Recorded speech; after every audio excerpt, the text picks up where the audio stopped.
Hi, my name's Arbaz and I'd like to congratulate you on taking your first step to raising your ACT score.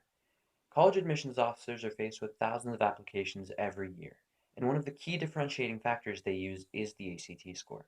And that's where this course comes in, to help you get the score that's going to make you stand out. I've done my best to make this course as practical as possible.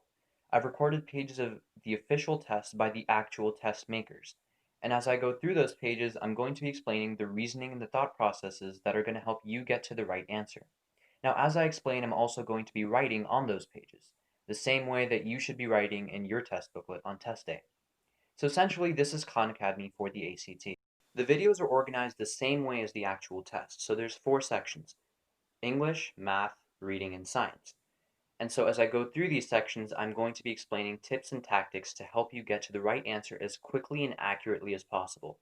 So that ranges from the verbalization tactic to the fencing off technique for the English section, to the dual method for math problems, to the key to the reading and science sections. It's a really common cliche that numbers don't define students. But when it comes to college admissions, it rings a little less true than it should, because we all know that numbers and scores are important, and they do define students to a certain extent. And as a high school student, that's something that scared me.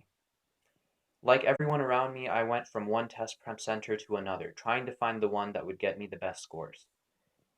I was scared, and the test prep centers knew I was scared, and they were willing to capitalize on it. Prep courses were thousands of dollars, and the payment wasn't the only problem, because after paying the price, it was hours and hours of courses almost every day of summer.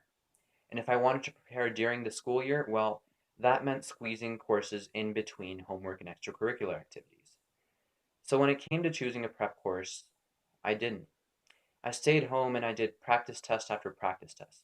But I didn't just take the tests, I analyzed them. I found problem patterns and answering techniques and time optimization tactics. And it paid off. I ended up getting a 36 on the ACT. But not only did I manage to get that score for myself, I managed to share those same tips and techniques with my friends so that they could raise their scores too.